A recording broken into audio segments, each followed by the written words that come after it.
Hello, everyone, and welcome back to the Late Night Movie Podcast. Today, we have a very special episode. We are interviewing Kyle Valle and Erin Aine from ZombieCon Volume 1. But today, in particular, we are talking about Autonomous, their new short movie / TV show. We get into all that in the interview. Joining me today is my co-hosts, Mr. Pop Figures himself, Andy. Yeah, thank you as always, guys. Happy to be here and excited to talk to Kyle and Erin about Autonomous. And Mr. 10 out of 10 himself, Stephen. Yes, I'd really love to be back, and yeah, can't wait to get stuck into this interview. Hopefully it's going to be really good. So yes, we're interviewing Kyle and Erin about Autonomous. It's their new movie, which is available on Screamify. If you haven't already, we reviewed the movie which would have come out the day before this one goes live. So go and check that out first if you can, or if not, then obviously listen to the interview. It'll be a really good conversation. Good to catch up with them after ZombieCon. We'll be asking them questions about the kind of the inspiration for the movie, the partnership with Screamify, the difficulties they had with directing and acting in this kind of movie. So yeah, really excited to talk to them. We're going to move ahead now and let you listen to the interview. So enjoy. Hello, everyone, and welcome back to the Late Night Movie Podcast. As you know, we've got Andy and Stephen here as always. But today we have very special guests. We have Kyle Valle and Erin Aine previously from ZombieCon. But today we're here to talk to them about Autonomous. So welcome, guys. Thank you so much for having us. Thanks for having us. Great to be back, guys. Thank you for having us. It's awesome. It is great to have you back. My first question is going to be, how's the baby? I think last year it was a very new baby. How are they getting on? She's officially a toddler now, and we are in full toddler mode. We got opinions. We've got full-on teething, sleeping chaotic as ever. Sometimes, like last night was 7-hour stretches, amazing. Yeah. Who knows tonight? We're just taking things one day at a time, but she's healthy and happy, so we're happy. And she's walking, which is a joyful and nightmare-inducing experience all at the same time. It increases the danger risk by everything, like by a factor of 10. Yeah. So when we get to running, it's like it'd be like factor of 100. So I'm kind of encouraging, slow progress. Babies. Yeah. Dad is working on managing his stress. Yeah. It is stressful. I feel like I see every single threat out there. I'm like, I gotta watch out. Yeah. I always think when you're also a massive fan of like horror, like one day when I got a kid, my biggest fear is like you don't want a horror baby. Like you don't want a horror child as well. Because children horror movies are terrifying. So I was like, as long as there's none of that, that's fine. I can deal with every other sort of problem that a parent has. See, I would do one exception with that, and that would be like a vampire baby, just because they would be indestructible. And they would totally generate everything. Like that'd be pretty sick. Looking at the monitor on the baby cam is terrifying though. Like it's like a black and white. It's kind of like it's like ghostly. So like the eyes turn the pupils turn bright. Yeah. And the first time we discovered it, like we're in the middle of an interview or something, and I look down and because I heard the noise, and I just see her face like right on with the big red eyes, and she's staring into the thing. It's like, oh no. Well, I'll tell you the creepier thing about the baby cams, right? It shoots in infrared. So when Erin walks through the room and I'm watching the little baby monitor, I'm just seeing this flash of light happen as she walks across the room, and she's looking at her cell phone, and it's taking that little infrared photo that it does. Yeah. And I know it does that, but like seeing it in person, it's like very creepy and very like privacy liberating. Some new footage for your next film. Yeah. Right? Are you going to take her to Toy Story 5? Or too young? Too young still. She's right now, we've had to come up with a creative solution for like the teething, crying, like will not get over things problem. And we somehow found Maui, and she is like obsessed with Maui, and like she like puts her arms up in the air, which is like Maui's strong. Like it's her favorite Disney princess right now is Maui. The very first obsession she's had. Yeah. And you've got 2 kids, right? I do have 2, yeah. How are they? They're very good, thank you. We went to see Toy Story 5 yesterday. Oh, nice. It was my youngest's first cinema trip, and it didn't go well. No. Andy was moaning about kids at his showing, and he would have hated mine. Mine was running up and down the aisle the whole time. when we reviewed Toy Story, you literally said, "Oh my god, Yeah. like it's gonna be my kids that people have a problem with." He was good for about half of it, but his favourites are Buzz and Woody, and they take a backseat in this one. So I think he was just a bit like, I'm not here for Jessie, which is a shame. But no, they're good, thank you. And as you know, hard work. It's the best hardworking job True. in the world. Yeah. Yes. Yeah. Obviously, I've never been more exhausted. thank you both for coming back on, and thank you for the screener for Autonomous. I wanted to start talking about the vertical horror. It's something that we haven't experienced before, never seen it before, and I can't imagine many people have. I don't know if you're the first, I don't know, but is this something that you came up with, or is this something that Screamify came up with and approached you to do? Like, how did that whole concept come about? Yeah, we got to give all credit to Screamify on this, because we actually were talking on a phone call with Sean Overbeek, who is the founder of Screamify and the writer of Autonomous. And we were talking about Zombie Conval 1 because they just got it licensed on the platform. And, one thing led to the next, and he's talking about how they want to get into verticals and they're going to call them micro horrors, already trademarked it, which is badass. Yeah. And he was talking about a script that he'd written about a couple bickering in an autonomous vehicle. And I would say 30 minutes into the phone call, okay, we're signed on, send us the script, like we want to do this. And the next day after another chat, done. We were in pre-production. Yeah, it happened very quickly. And they've been fantastic with us. I think they've been fantastic with all their creators. We're actually going to Nashville in a week to meet everyone for like kind of a premiere event. Great, yeah. But they were like unusually kind to the indie creative spirit. They kind of gave us the script, they gave us a budget, and then it was like, if we have questions, reach out. But otherwise, totally hands off, and they kind of let us run with it and do whatever we wanted. Of course, we wanted to do justice to the script because, he owns the platform and it's his baby. The script. It's like, so I wanted to definitely do justice to that. But the amount of creative freedom he gave us to work with it was fantastic. So we were able to kind of choose the monster design and, obviously put the camera wherever we wanted to and shoot it the way we wanted to. And there was no producer oversight or meddling, which they were very true to awesome. True to their platform's premise. It's an independent horror streaming platform championing indie filmmaking, and they were 100% behind us the entire time. Yeah. This must have been really fast moving, because I'm sure I saw your post when it went up on there when ZombieCon went to Screamify. So this happened. How long did it take from that conversation to finished product on the app? That was November. I think, yeah. We started having the conversation in late November, mid-November. But then, of course, you've got like the Christmas holiday and New Year's, which like breaks the back of everything. So I think we were even sending contracts back and forth during the Christmas, holiday. I think we were on vacation when we were finalizing everything. But that definitely kind of slowed all progress down. And then January, we're right into pre-production. I think we shot at the end of January, beginning of February. And the thing that took the longest was in post-production, as is usually the case. But for this specific film or micro horror, we had filmed a lot of it in poor man's process shots for the car scenes. So digital replacement for me, I did about 400 VFX shots to finish the thing out. And that just, it doesn't take a ton of time to do it. And you could probably spend an infinite amount of time getting every reflection perfect and doing all that kind of stuff. But it's the render time that really kills you, because watching it back in full quality takes almost as much time as rendering the thing. So then you're into this, I rendered it, but then I saw one mistake where something slipped somewhere, and then you got to go, okay, I'll go back. And some of these renders where they were really complex, right, would take, 6 hours to do with my computer. So it was like, you can imagine multiplying that over 400 shots. And some of them were pretty quick, but some of them were real pains in the butt. It was just, it took a while. Especially because this kind of VFX is like the very, very bottom of the barrel thankless, because you do your job perfectly if no one even recognizes that obviously a single thing has been changed or placed. That's the ideal thing.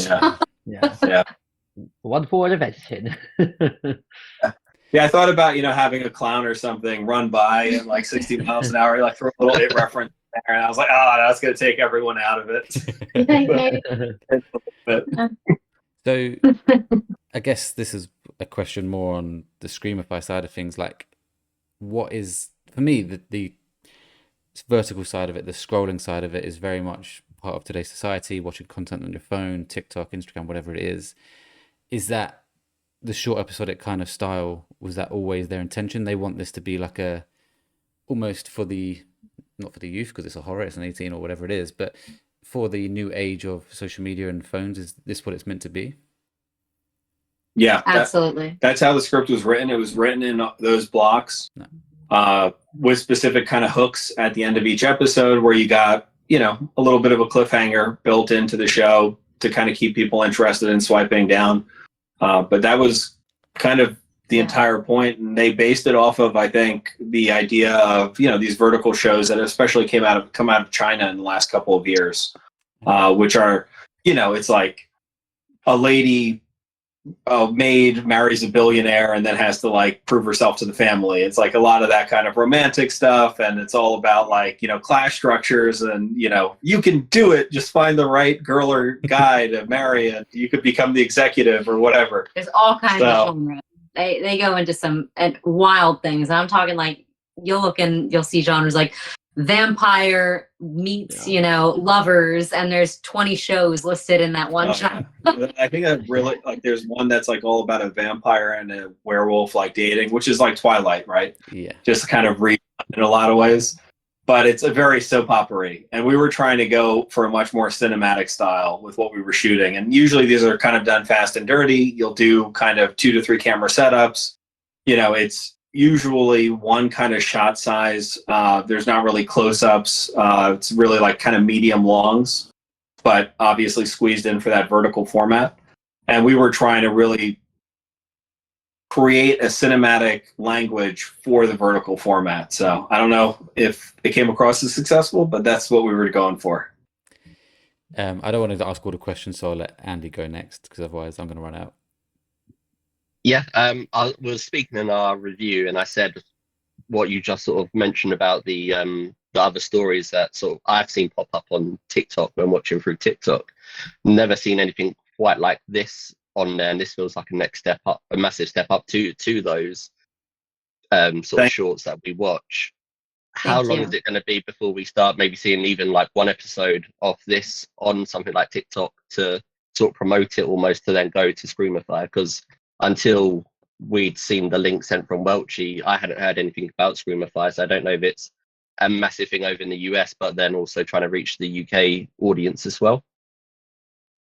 Yeah, I'm not sure with marketing. I mean, their marketing is incredible. I don't know what their strategy is with putting stuff out on TikTok. I would assume so, but I do know that they just launched about a year ago. I think it even might have been July of last year, just like ZombieCon, which was also kind of cool, like twin flame thing going on. We released, they were just starting, and I know that they have absolutely blown up, at least in the US, it seems, with followers and subscribers, and they're growing pretty consistently. But I would think that you'd start to see single, maybe like teaser 1, 2, 3 episodes pop up kind of all over the place to hook people in and get them interested and to get on the app and stuff. They've been doing that, I know, on Instagram and Facebook, releasing like almost a full episode here and there, because the algorithm knows me well. I constantly scroll and I see my face arguing in the midst of some part of displeasure with my boyfriend.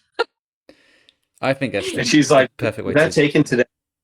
It's the perfect kind of easy way to promote it, isn't it? You've already got that 2-minute or however long they are episodes, put it on TikTok, people get invested and they're like, oh, how do I watch the rest of it? And I'll go to Screamify and subscribe, and then it's worked exactly how they intended. Exactly. Yeah, I think it's so genius, the idea of taking kind of the verticals and making a stamp on it with being a micro horror on independent horror streaming platform, and kind of elevating the idea of a vertical, but it's still being so approachable. Like you were saying, well, there's 30 seconds left in this clip. I'm kind of interested. Right now that it's over, well, I'm a little bit hooked. Could I watch another episode? That's another minute or two of my life. And you just, before you know it, you're done with the whole thing. Yeah. Mm-hmm. it's funny that and obviously on the Apex Causum episodes, obviously going from ZombieCon, which is a full flesh movie, do you find it weird calling it episodic and calling it a short movie at the same time? Like, is it a show? Because I think IMDb has it down as a show. I would call it a short movie personally, but I'm interested in how you two describe it. I don't know. I feel like we're very much treading in new ground here, and definitely for us, when we started with like Munow TV, which was like a film competitor to YouTube, I think we talked about this last time, but it was years and years ago. We were really experimental with our web series. We had it was all based around interactivity, and this is like circa 2015. So people are already like, what is this YouTube thing? It's just kind of blowing up, right after the Bo Burnham type era. And people in Hollywood especially were very like poo-pooing YouTube, like, oh, that's not real shows and stuff. Yeah. And we were trying to elevate kind of that stuff and doing more advanced web series with, bigger budgets and more cinematic styling. So kind of being able to jump into something that seems like it's at the beginning of its lifestyle again, or cycle again, it's nice. And it feels fresh, because I kick myself almost every single day when I'm like, damn it, why don't we just stick to YouTube? We could have just we could have stripped our platform of all this content, put it on YouTube. And I mean, that's where now they're sourcing filmmakers from. But we kind of pivoted with ZombieCon, and we're like, we'll try to make a movie and put it on the platform to get attention. And then we went down the black hole of post-production, which was like almost a life-ending experience. So I don't think it's incorrect to call it a short film or to call it a series. Like Kyle was saying, it's something kind of new, and also that Screamify has developed the idea of a micro horror. It doesn't really define it. Yeah, there are episodes. So in my mind, I always approached it as a series because I want it to be something that's like a whole season that you're binge watching, and with that kind of mentality. But we've heard it called more often than not a short film, and I don't think that's incorrect at all either. Right. No, I wouldn't consider it incorrect. It's interesting. I think we'll see a lot more of this type of stuff coming up in the next couple of years. And I'm genuinely excited for this, but also kind of the evolution of VR films, which I know obviously require people to get, the headsets and stuff to actually participate in it. And I think as soon as they come out with a form factor for one of those that doesn't weigh, 5 or 7 pounds for like a football helmet, like you'll see a lot more people getting into it. And the idea for that with like audio spatial awareness for horror especially, it would be, you could scare the shit out of people with that. Like really fantastic. Stephen, I'll let you crack on with one of your questions. So as someone that loves the horrors we last spoke, I've never seen something like this, and I was really, really impressed with it. So it was a really great job. Like I said, I didn't think the horror genre keeps this year showing me brand new things that are not possible, and I think this kind of micro horror and the whole sort of that, I think you can make it really interactive. Like there's scope to make this a really interesting sort of space. My question was more so on the AI side, because I think it's interesting that you note that this was kind of Screamify's pet passion, that you've then jumped on board to direct, and sort of everyone is sort of singing off the same page. When I was watching it, I kind of got a lot of feeling of like, it felt like kind of like a Black Mirror type idea. I don't know if you know of the show Black Mirror, but that is basically like, they take ordinary people and use technology as a feature of something terrible happening. So I don't know if there was inspiration there, or generally if it was just a case of your own interpretation of AI. Like, is this something that you generally can see happening? Is it something that scares you? Just kind of your general feelings on the AI kind of stuff. I mean, I can't speak exactly to Sean's kind of inspiration apart from what he told us, which was chiefly about his rides in LA and Waymos. And he's like getting driven around by this thing. And it, it was like, this is a horror story. And I wrote in them for, research. And yeah, it's horrifying to see the wheel just kind of jerking around. No one sitting up there. Oncoming traffic, it's kind of crawling still towards the intersection. You're like, stop. And then way too late, it's like cars, coming, or traffic incoming, coming to a stop. And you're like, yeah, no shit. I've been like stopping 50 feet back. What are you doing? But in terms of Black Mirror, I would have to think that there is some sort of correlation like that, even if it's a subconscious, right? Inspiration. I'm sure it's something he's seen and probably drew from in terms of pacing it out or something. But that's just me kind of fabricating what I would think is possible based upon, lucid detail. Yeah. Yeah. Anything with technology and it kind of invading your personal life and certainly, freedoms, but also like your safety, getting in a vehicle where completely controlled by, remote server and everything, like it's a little bit horrifying. And I think the idea of putting it at the forefront right there in an everyday situation, I mean, hopefully not every day, that it's a couple who's having such a horrible argument that is clearly a repeated argument. But I think it's an awesome idea, and it could have drawn from it. It's hard to say, but it was really cool him telling the story, driving. He's like, on the ride home, on the flight, LA to Nashville, I typed out the entire season pilot right there, whatever the script. It just flowed out of me because the horror writes itself there. It would be terrible if this thing just started taking you in the wrong direction and let your imagination run a little bit. Oof. I think that's what makes it so genius, in terms of the fact of like, you've got the horror of the AI, but there's nothing more horrifying than being in a car with a partner when you're having an argument. Like, it's the most awful experience. And then it kind of like halfway through, like, are we going in the right direction? I was like, that is mortifying. That's like nightmare-inducing sort of fuel. And like, also, I feel like we're gonna get a story one day with these autonomous vehicles where it's gonna be like, I was in an autonomous vehicle and it took me down the wrong place, or it didn't stop in time. It's like, I can 100% see this happening, and that's what makes it so creepy. That you kind of look, and that was when Black Mirror came, because you watch Black Mirror, you're like, that could either happen or has happened from when you see the episode. So it's kind of, I think from a writer's perspective, it must just be so interesting to be able to just do whatever you want, really, because it's not really that beyond the realm of expectation. Right. Yeah. And I'm now fearful about, I don't really get social or political on social media. I try to stay very just movie centric. But I now have an extra layer of fear. Like, I don't want to post anything against the tech oligarchs because right at the base of all these AIs, I'm thinking, well, who owns these AIs, and how many lines of code would they need to type into the algorithm to be like, oh, I don't like this guy, Kyle Valle, send his car into a canyon or something.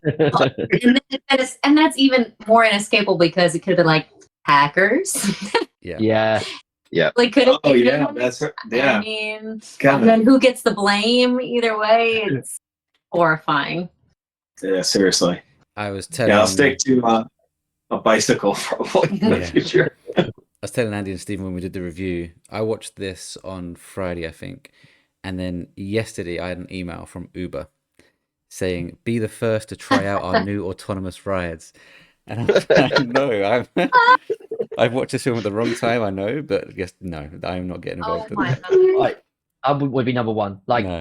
That you get caught with an idea of saying, oh, you could be the first people to go to the moon, or, something really exciting.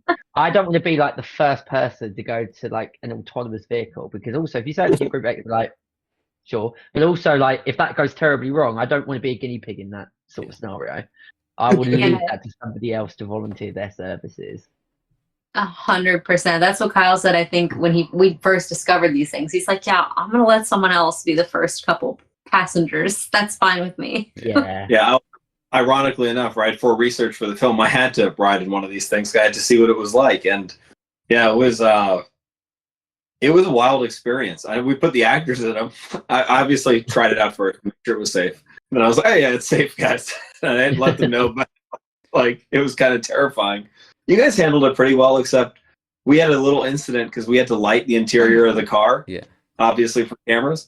And so we put these little, they were I think the Micro Pros, the Aperture Micro Pros, little square little lights. And I had them put 4 in the car with this whole choreographed, basically, militaristic style takeover of this Waymo in the middle of the street to make sure we got everything. And the actor's job was to carry these lights and place them. And you guys got about 100 yards, and then so Dominic, the actor who plays Derek, had placed them, and I'm so stressed. Producer Erin is trying to shut off her brain so I can just be in actor mode, but I'm thinking about the shot and are we getting it? Has the camera? Anyway, we have ridden maybe 50 feet, and the car kind of stops. Certain other lights come on, and this autonomous voice, this lady's voice, comes on through the speakers, and she's like, please get out of the driver's seat or passenger seat. Do not put anything in the front seat. And I was so stressed, I completely forgot about the lights. I was like, we're not in the front seat. We're not doing anything wrong. We're back here. Like, please keep going. Like, kind of looking at me on the side of his eye, and I think that he's just like, yeah, she's taking the lead. And it's like, what?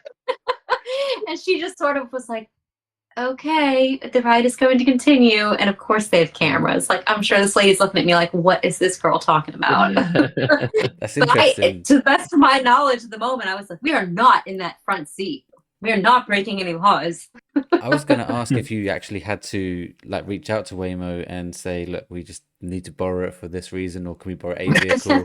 You just took one off the app and just did it? I tried to get in touch with them, but it's Google who owns Waymo, and they're like, they're not taking my call.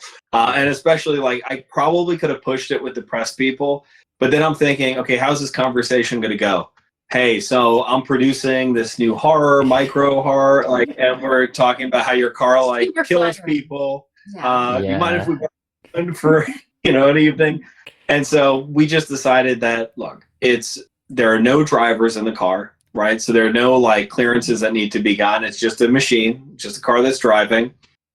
So we just ordered it, which took a while because in Atlanta there's not a Waymo. I think it's probably similar to the way you described it in England. It's like you go through the Uber app, but you can't guarantee that you get a Waymo. You have to order basically like an eco-friendly car, which betters your chance of getting a Waymo, but it's not guaranteed.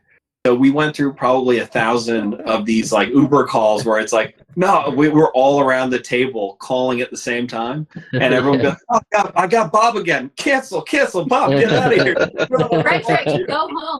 And it was in the middle of a winter storm in Atlanta. So aside from it being a brand new thing in Atlanta, there weren't that many. We're pretty sure that they had pulled them. The specific they definitely there were none available. So we're just sitting there burning shoot nights, like multiple shoot nights.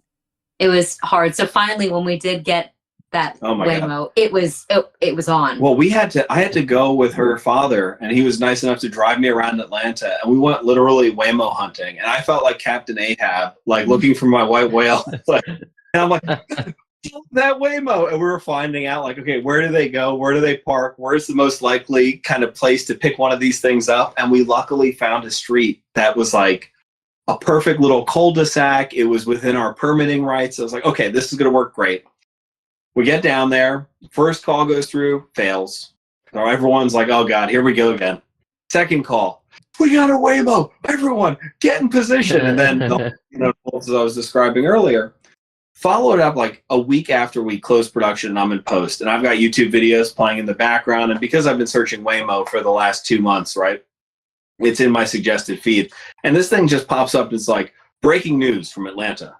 Hundreds of Waymos besiege a street and Buckhead, which is literally where we were. And so this street apparently was a holding pattern for them. So they get called out for a ride and they would leave this street and go.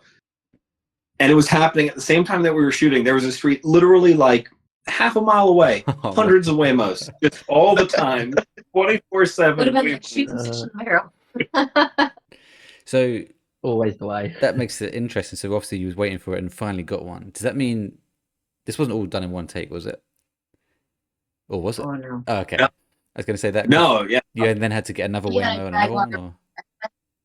Yeah, so we did a couple takes with the actual Waymos, and that was, like Erin was saying, it was a couple nights of, basically hit or miss until we finally got one or two, and then you just get the footage that you can. And then a lot of the footage, as I was saying before, was done poor man's process, and we actually rented the exact type of car that they use for Waymos, Jaguar type. And, that was another problem with renting the Waymos, right? It had to match from the upholstery standpoint to the car that we rented, and they come in different upholstery sets. I know way too much about Waymos. Some of them were tan. You're majority now. Yeah. And actually, it's not a very common car to rent either, so it was kind of difficult. I found two in the city of Atlanta, and and one of them was like a custom one with like red stitching on black seats, and I was like, well, that's not a Waymo. Right. Like they're not going to have the custom racing version of this car. And so the car we found was like hours away, and thankfully it was parked near the airport when we needed to use it, which was only about 40 minutes away. And we got this thing, and I don't know if the guy we rented it from knew what we were doing with it, but the car, we obviously made sure the car was perfect, and he got paid, we got the car, and everyone was very happy. So it just barely worked out, but it seemed like on paper it would be way easier than it was, because initially when we were talking about this with Sean, I was like, oh yeah, I think he was even mentioning, you can get a Waymo and shoot a lot of it because there's no driver, so you can just kind of put the camera in the front and shoot everyone. And little did we know that getting the Waymo would be one of the most impossible tasks I've ever done. Later out, if you put even like the tiniest light, I mean, those things were this big that we put in the front seat, and the car stopped, and they were like, "What's going on? You need to get stuff out of this front." So. Yeah, they would not have appreciated me ducking down in that steering well, which, because for all the coverage, right? Like, I had to contort my body like a Cirque du Soleil performer into that vehicle, and we shot on the Arri Alexa 35. So, the camera rig was 25, 27 pounds. So I'm holding this thing on a sack, kind of like I look like a sniper in like a completely contorted position, trying to hide myself so I'm not showing up any of the window reflections. All you could see is as an actor was the camera and Kyle's little Screamify hat like poking above it. I bet you guys were like, oh, we've gone through like all the tricky stuff of ZombieCon. I'm used to now producing and being an actor, and then it's like now the whole thing with the car was like you just didn't anticipate that, just made it become really always something with filming, right? We're like, this is totally separate. It's two actors for the most part. We're inside a car for the most part. A lot of the challenges with ZombieCon is not the same, and yet. As a filmmaking, things happen. Ironically enough, right? And we get through all this car stuff, and I'm excited to get to spoiler. Well, I don't know if we could do spoilers or not, but towards the end of the series, we start to get out of the car a little bit, and I'm like, all right, this is my bread and butter. This is gonna be easy. Like, we got this. I got huge lights up here. Of course, we're shooting the outdoor scene in the middle of this winter storm, so it's misting all day and like 33, just above like where we would be getting snow. And it is so cold because everything is wet. The wind is blowing. We're out there. I've got two fantastic people that I've worked with before that are like suffering through this hell with me. And we get everything set up, all the lights rigged. And now Erin, of course, has got to run through this damp forest with no shoes on and like a skimpy black dress because she loses her coat in the middle of this thing. And so we had all kinds of heating precautions, and we had shoes that were like, we layered in all these heat warmers and stuff. So we would get like 2 minutes of film with her and then run her back to the house, get her warmed up and be like, okay, 10 minutes later, come back out, 2 more minutes, run back in. And this continued all evening. And this was actually the least challenging of our outdoor scenes because the road that you saw was actually a famous road here, up in Atlanta, in Coweta County, and it's where The Walking Dead shot almost all of their road scenes when they needed a road that was just tree lined but still had the tree in the middle. And they would add like 100 cars to it at some scenes. Sometimes it would just be the actors walking down it. Sometimes you'd have zombies chasing them, but they used it for all the seasons. Yeah, and it's the Walking Dead road in the area. Only road I could find with tree lines and no spill from houses that were outside of the tree line that you could see, obviously kind of ruin the effect. Well, this place was 2.5 hours away. So we got to get all the crew, put together. And this is still in this winter kind of storm area. It wasn't misting, luckily, but it was still very cold. We drive out 2 hours. We got to wait for the sun to drop, set up a base camp, position all these lights because it's pitch black. Again, there's no spill. There are no street lights, nothing. So we've got giant lights set up for our base camp. Then we've got to set up all the lights on the car, reposition it a couple times so we get the 2 different stops with different kind of foliage and stuff in the background to just not be like, oh yeah, that's the same exact place they were before. Why are they stopping in the same exact place? And that was also the first night we had our monster on set, which was a friend of mine who's like this giant man. I don't know if you could tell how tall he was, but he's 6'8". And he's got shoulders that are broad, and he's got proportionally broad shoulders. A lot of really tall people are fairly skinny. Yeah. He is like a jacked 6'8", bodybuilder-esque dude. And he never acted before. And I called him. I was like, hey, so I need someone over, 6'8" to play this part. He's like, I'm in. I took an acting class in college. I was like, fantastic. And he wore those hands and that mask and the entire getup like an absolute champ. Although, to be fair, he was probably the only one on set who was sweating. Yeah. Everyone else was freezing. Yeah. Yeah. Andy, I'll let you go for a question, but just quickly before Andy does, Derek, the actor for Derek, is he a friend as well, or how do you know him? I was kind of expecting, obviously, when I started the film, to maybe see someone from ZombieCon make their way over. Obviously, you did, Erin, but another one of the characters. Obviously, this is a new character, or actor, I should say. When we first moved to Atlanta, we were recommended to this Italian restaurant called La Grata. And not knowing any of the restaurants really in Atlanta, at least I did not. You grew up there, but we were looking for something nice because she was pregnant. We were trying to celebrate kind of the move and ZombieCon coming out. So just looking for a nice place. We end up at this restaurant. We're sitting there. We're talking about film. We're talking about ZombieCon. Our waiter kind of overhears us talking about films and stuff. And he's like, "Oh, I'm an actor."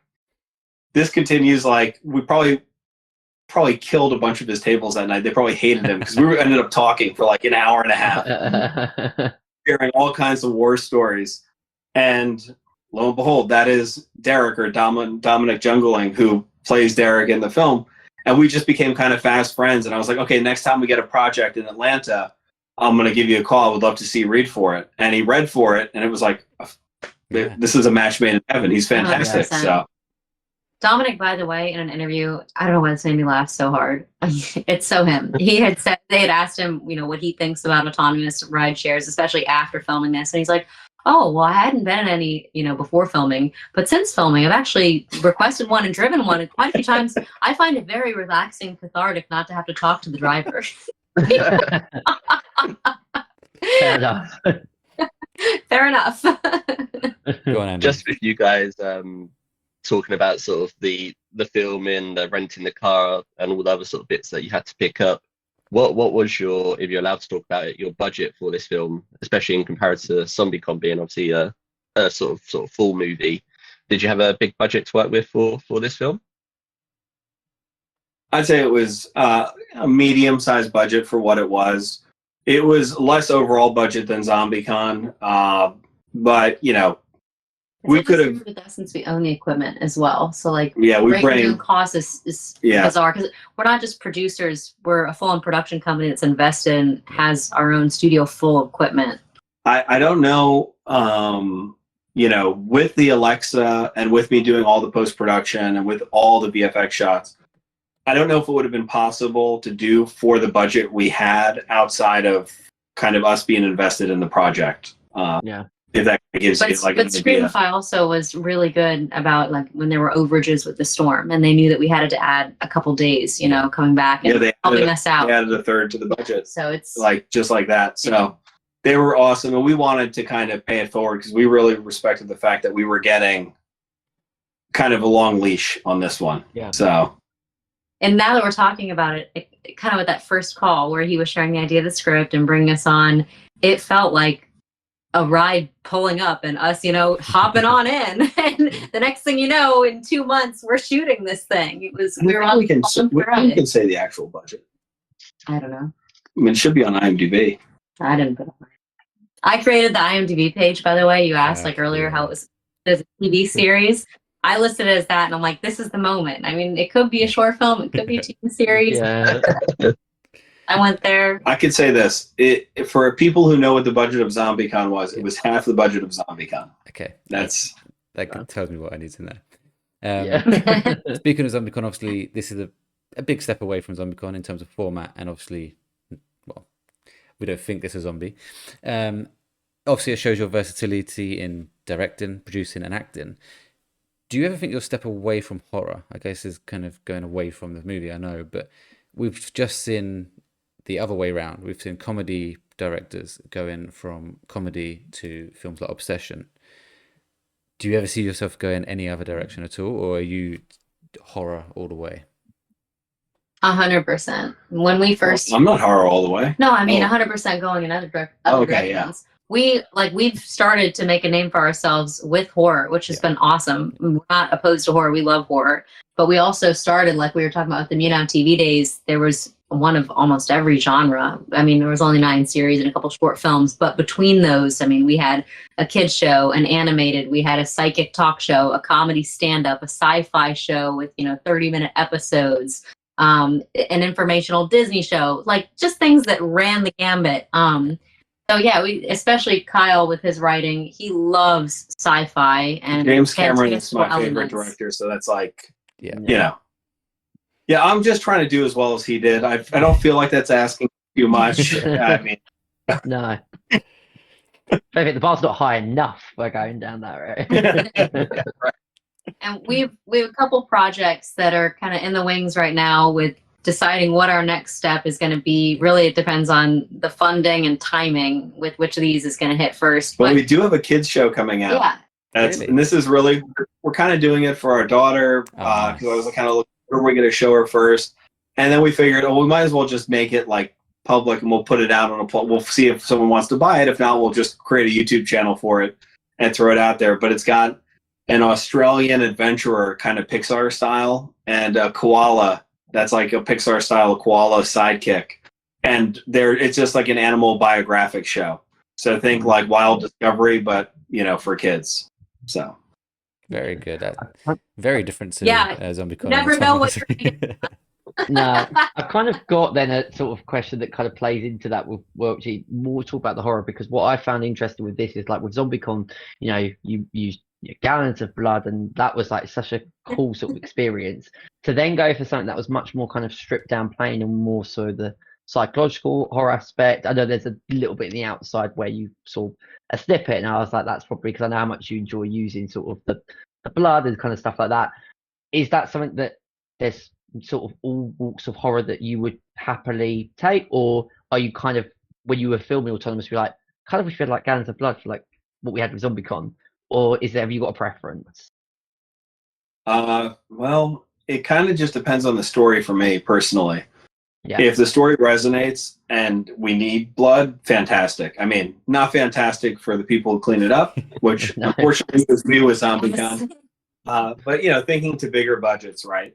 Like, after I didn't see Iron Lung yet, but obviously I know about how much blood they used on set, and like I would love to top that just to, it's a great mark that's been set. Not, I guess, pardon the pun there as well, but to kind of get over on that and to have a new threshold to hit with like, a swimming pool full of blood would be pretty fantastic.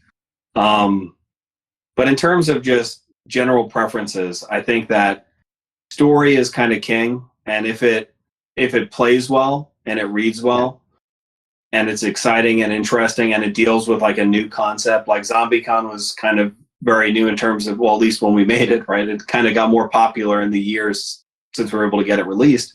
But with anime and cosplay and conventions, which were just kind of becoming a major theme, and here we're with AI, which is obviously new, but has been done like even back with Transcendence with Johnny Depp and stuff. But the self-driving cars, which are now making their way into our environments, it felt like a really cool, fresh topic to kind of take a stab at, because how many times do you get to make a movie about something that's just happening right now in real life? Yeah.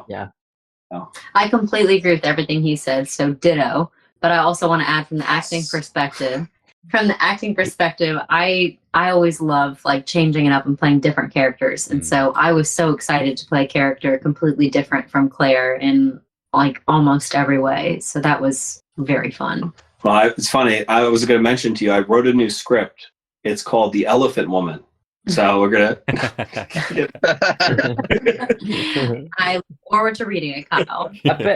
Erin, I bet you found it like quite nice to be from, your character in ZombieCon to being kind of quite like, not horrible is the wrong word, but like saying things in that argument where I think we all spoke about it, we were going, oh, don't say that. Oh, that's harsh. That's brutal. So that must have been a lot of fun to play. Harsh is an accurate word. It's a very uncomfortable argument, and it's one that I hope with the way that Kyle shot it and directed it and edited it, and hopefully the way we acted as well, that it should make you feel uncomfortable and like you're sort of like intruding upon a moment that is not meant to be, listened. Yeah, it definitely does. It definitely kind of plays at the fair thinking. Just let's wait till you get home. Like, stop. Just... Don't do it. Not in public. Don't do it now. Yeah, it's absolutely one of those sort of moments. Yeah, it's just interesting with that. I think mentioned that versatility, which is something that you guys have shown really well. And yeah, these future projects I'm really interested as well. Andy, have you got more questions? Because we've got about 5-10 minutes left. Yeah, there's just one sort of last thing I wanted to mention in terms of, and you've sort of covered part of it with how difficult it was to film in terms of sort of the car scenes. With this film being set primarily in the car and it being sort of one environment, I sort of refer to films like Phone Booth, where it's set mostly in sort of the phone booth, the film with Colin Farrell. How difficult was it to sort of have a film that's just in one setting but still make it quite an intense and a good film, basically? I'd say that was probably one of the bigger challenges coming from like ZombieCon in one way, just because we had obviously we were kind of running through the city, but at the same time, because it was a low budget film and we were limited, I was forced to be very creative with the spaces that we did have constantly available, like the apartment, and try to find ways to make that kind of flow. So tried to, in this specific example with only 2 actors, which I think was even more difficult, right? Because the singular location would have possibly been easier, but like you were saying with Phone Booth, where you're really limited to just, basically a single guy. I think what Sam Worthington was, well, right, back then, with Colin Farrell. Anyway, doesn't matter. Yeah, I can't remember. I believe that sounds about right. But in here it was like, okay, well, we wanted to get this very visceral conversation from both sides of the car. So obviously we're doing, multiple takes of coverage, from close-ups to mediums to kind of that center angle long shot where we're getting both the actors in frame. But I also wanted the camera to feel like it was kind of moving around the car with the kind of momentum of the argument. And so it was just trying to figure out, okay, from the storyboards, I know we can't remove the front seats of the car, but this is kind of what I want to see. And then once we got in the car, just readjusting the storyboards to fit what the physical limitations of the set were, and getting a tremendous amount of coverage from every single angle. So we've got a bajillion takes all over the place, all the way through. And then kind of the real work in designing how that story flowed to kind of keep it interesting came into play in the edit. Where we just kind of was writing feelings, following the storyboards loosely, but just kind of feeling out the argument, feeling out the pacing of the actors, and having been in the car with them for, the last week filming it, which was uncomfortable to have them arguing about all this stuff. I think everyone on set felt uncomfortable. You were picking up beats that were present for the actors and in their process, that weren't necessarily present in my breakdown, because I might have emphasized one little moment, but we have two great actors who were doing such a great amount of back work that they were finding things that seemed very kind of nuanced and elevating it, which allowed for little moments of brilliance in the editing, I think, where I'm like, oh, well, this could work like this if we kind of flow in this direction or that direction. So I'd say no more or less difficult than editing a regular film, just because the intention was obviously known from the start. But it was it presented a significant challenge in probably the first week of planning. It's a completely different shoot style as an actor. I mean, forget even the vertical, because that is its own animal, knowing that a lot of shots are going to be close up and making sure that you're kind of filling the frame, unless it's the wide with the both of us in the car. But the fact that we were in the one location and we're arguing nonstop, and we, as Kyle said, got tons of coverage from like every angle, and Dominic and I knew the script back to front, and so we sometimes would do like the entire, other than with the monster, 15 pages at a time. It was like theater. And so it was very different, almost with ZombieCon, because we usually had 1, maybe 2 days, but usually 1 day on each location. It was a chapter. It was like a day with this location. It had its whole experience. It was its own world. And then it was done. And you move on to another scene, another location. This was like 7 days of the same hellish argument in that same tiny space, in the same kind of uncomfortable big coat, where it's hot, even though you're inside a garage, which is what we were using because the poor man's process. And so it was a little claustrophobic and a little bit like was a little bit of a downer, and you had to keep the happiness in between takes, and we did, of course, but it was a very, very different shoot style for sure. Yeah, I think it's easier to tell in this type of film how important the camera shots are, especially when you're in the car and it's showing sort of the different facial expressions of both your characters, Amy and Derek, sort of the disappointment sort of look in Amy, as in your character Amy, and then sort of the almost frustrating sort of look with Derek. I think the camera shot shows that really well in this movie. Thank you very much. All credit to the actors and semi-competent editing. I was the editor. I'm not putting anyone down, right? I did all. Let's talk about that director / cinematographer. I was going to say, yeah, you credit yourself as well. Yeah. Well, we had a lot of fun with the monster attack shots from the roof angle. Yeah. Because that was, I gotta just abuse, we used a different camera for a couple of those shots just because it was physically impossible. Like we would have needed a crane to get the Alexa up there and, pummeling down kind of in that Jurassic Park style. So we got a smaller camera and I mounted it on a giant pole and I gotta just attack the car with this pole and I'm like, scream! That's a point. It was one that really almost made me laugh. We did so many takes that too, like we're both going hoarse and it's like hard to keep up the momentum when it's like it's not so fresh anymore, like you've been screaming in different iterations, fighting for your life, but then randomly Kyle just bellowing out this just here, fight for your life. Having my Braveheart moment. Top directing notes right there. Just fight for your life, guys. Conscious that we need to wrap up soon. Quick question with Autonomous. Do you see it being, I guess now knowing that you obviously wasn't the writer, that changes the question a little bit, but I could see this becoming more than just a standalone film. Obviously, the beauty of it being a short film or series is that there's a lot of unanswered questions, which is part of why we liked it so much in our review. Do you see there being more to this story, or do you think this is very much a standalone one and done? No, I think in talks with Sean about this, he definitely wanted to leave it open-ended. That's why we see like the car drive off at the end and it's like picking up our next passenger, and the idea that there are more victims to come from this autonomous. So and to go in a total direction, as you mentioned, as well as to tie in us doing different genres, maybe Screamify would even want to do like an anthology where we go back in time, we do a little rom-com where Derek and Amy are just meeting and falling in love, and you see them happy. This has got the hallmarks of a great anthology series for sure. There's definitely legs there. I don't think that Derek or Amy would be making an appearance in any of the follow-ups, but it would be great. I think she's really exploring the Samuel L. Jackson, comments from Jurassic Park, where he's like, "Well, you didn't see him die; you just saw it." So you never know. Amy could still have some fight in her. Yeah, she could. She could fight off the monster and run out of the second car. That's right. A lot of fight in the car with Derek. We saw that in her. She's got it. Yeah. Hopefully, she can hold another car. Yeah, your facial expression area that like you think, right, I've done it. I've actually beaten it. I got away. I'm out in the car, and then I was like, no, I know exactly who's driving that car. It's not really the one. And it's like, no, girl, look up, girl. I know. Don't put that phone away. Yeah. Final question from me then is, what's next for you both? Obviously, you've kind of loosely mentioned a few projects. More vertical horrors, or are you going to go back to kind of more the standard movies and back to ZombieCon? Yeah, so ZombieCon is definitely, we're working on getting basically the pieces put together for that.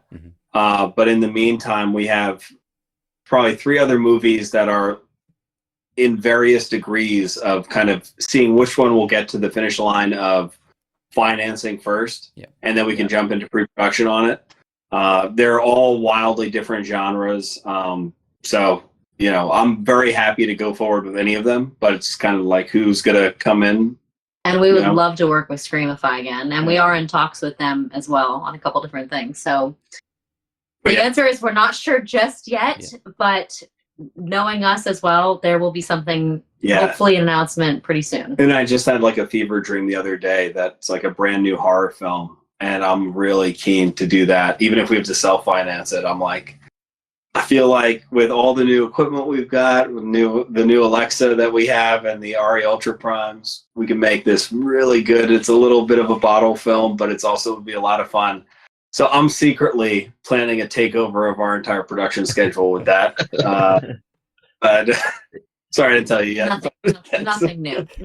And we still have a feature film that we shot after right before releasing ZombieCon, and then with the marketing of ZombieCon and Autonomous, it's gotten sidelined, but it's almost done in post. Like, it literally just needs a little bit of finessing on the sound, and it's done. So we need to release that as well. And then you see me as an actor in that film. Yeah. That film was shot a total of 4, I think, people on set the entire time. We did it right as we got to LA or Atlanta, and she was, obviously about to give birth, and we're like, we've got one chance to make a movie. We can't wait for anyone else. When you're 8 months pregnant, let's shoot a horror film. Yeah. Exciting times ahead. I've just got one last question, just very quickly. Obviously, this has been a really good year for horror generally. Have you seen any of the other big horror movies? And if so, have you got a favorite one that you've gone like, wow, that was an incredible movie to watch? So getting to the movies is still difficult, but I did watch Obsession on the night that it came out. I think that would have to be, see, the problem with that is everyone gave it so much love that I was going in with like unrealistically high expectations. And I wish I didn't listen to any of the reviews, because I think I would have like really, really enjoyed it. And then I'm going in thinking, this is the next Jaws. This is going to be fantastic. I got to build a whole night around it. And it wasn't bad. It was a very good movie. It just didn't meet these super unrealistically high expectations. But when I went in with super low expectations and I just kind of flicked it on, oh my God, Undertone. Yeah. And I put that on and I was like, that genuinely scared the absolute crap out of me. I had to turn it off with 10 minutes left. And I was like, this is fantastic horror. So I've really funny story about that. We went to see Undertone. I'm so happy you said that. You have no idea how I'm going to be so happy tonight, even if you didn't know, because I went to see Undertone, and I've seen like thousands of horror movies. It takes a lot for me to go and watch a movie and really get under my skin. I got terrified watching Undertone, but me and Andy went to see it together, and he absolutely hated Undertone, and I was like, "You're just wrong. Like, you're just wrong." So I know that I was right, because a professional has said that they really love Undertone. I'm also a sucker for. No, I'm only kidding. But I'm a sucker for sound. Like, I love how sound can be used and manipulated in terms of horror, and just the sound effects. And that third act, I was just on the edge of my seat, and it just roped me in and just didn't let me go. And yeah, that was a real surprise, because I didn't anticipate that being as successful as what I thought it was. I thought it was brilliant. I totally agree. And yeah, it's definitely a particular film, right? It does have, right, it's a bottle film. I could totally see it not working for someone who likes a more kinetic film, right? It is very much a psychological horror. And if you're into the sound design, I really don't see how you get much better than that particular film. The sound design is just off the charts, which it obviously had to be, because that's what the movie relied on for a lot of its scares. But yeah, but those were both great films in two different ways. But I would say Undertone's sleeper hit for me, and I think a lot of it comes down to the expectations that I had going in.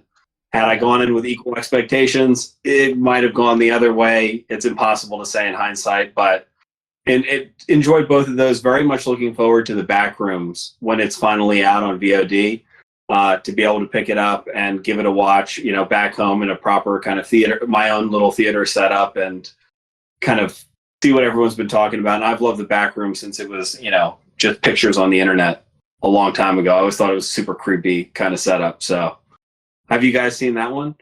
Oh, don't get Steven started. Steven has. I didn't go with Backrooms. It didn't do anything for me. I was really disappointed, because I went in with really high expectations, but I recognise that I am a lone voice, because everybody else has really enjoyed it. But it just, I have a lot of questions. I think it's one of those that I'd have to rewatch again, but I can't face doing that, because I walked out quite sad after that cinema screening, because I was like, I wanted it to be good. It had moments to me that was like, wow, that's really interesting, or I really think that's quite creepy, but it didn't sustain sort of my expectation. But I recognise that a lot of people will go into it and really enjoy it. Cool. Well, I probably shouldn't have asked after I just got off like a rant of being like, I shouldn't have listened to any of the reviews for the other thing. But your notes right there may have actually set me up for a more lower tier expectation, which may actually elevate my watching experience. Yeah. Thank you for that.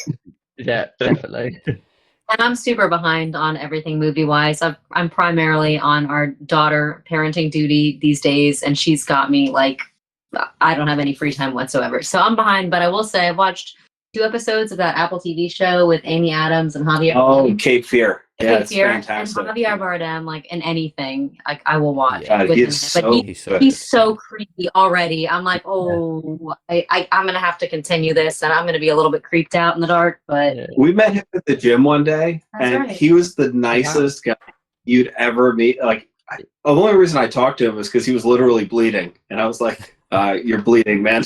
You like think it's like what? And, like in a nice way. He's like, you know, it is Harvey and Bardem. I'm not gonna even try to imitate him, but I was like, "You're bleeding." And he's like, "Oh, okay, thank you very much." But he's just smiling, talking to everyone, and like, oh my god! And I just seen like Dune a couple times, and I so wanted to be like Stilgard. I wanted to hand him a bottle of water and be like, "Oh, here you go, you're all good." I remember seeing him in Darren Aronofsky's Mother, and every time he was on the screen in that movie, I don't know if you guys saw that, it was just creepy, creepy in every moment when he's just on screen. No Country for Old Men. No Country for Old Men. He kills it. He even kills it as like one of the most successful James Bond bad guys of all time. Yeah, like, joyful. Yeah, like that scene where he's got Craig. What's the guy's name? Daniel Craig, like tied to the chair in that server room. Yeah, and he's like playing with his sexuality, and he's like, "Oh, have you been into it?" Like the way he manipulated his personality and shifted through so many shapes in just one little walk back and forth. I was like, this guy is like a gift to all of acting. Yeah, I would love to do a script with him. That would be so much. I would take even a single scene. That would be awesome.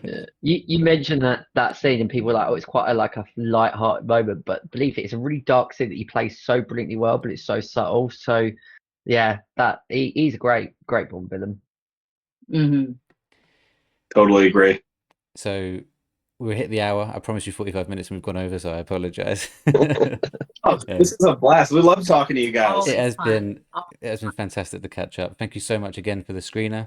You all hear our review, but we all gave it positive reviews. We all loved it, and looking forward to see what you do next. Whether it's micro, whether it's back to standard, we'll be there to watch it. That's for sure. All right. Thank you guys so much. Thank you for having us. It's always a blast. And I love the shirt choices. Yes. It had to be done. You're more than welcome. We're all matching. We're quite a crew. Yes. Fantastic. Are we team poster, team Funko? We got, let's see, 3 Funkos, team poster. Yeah.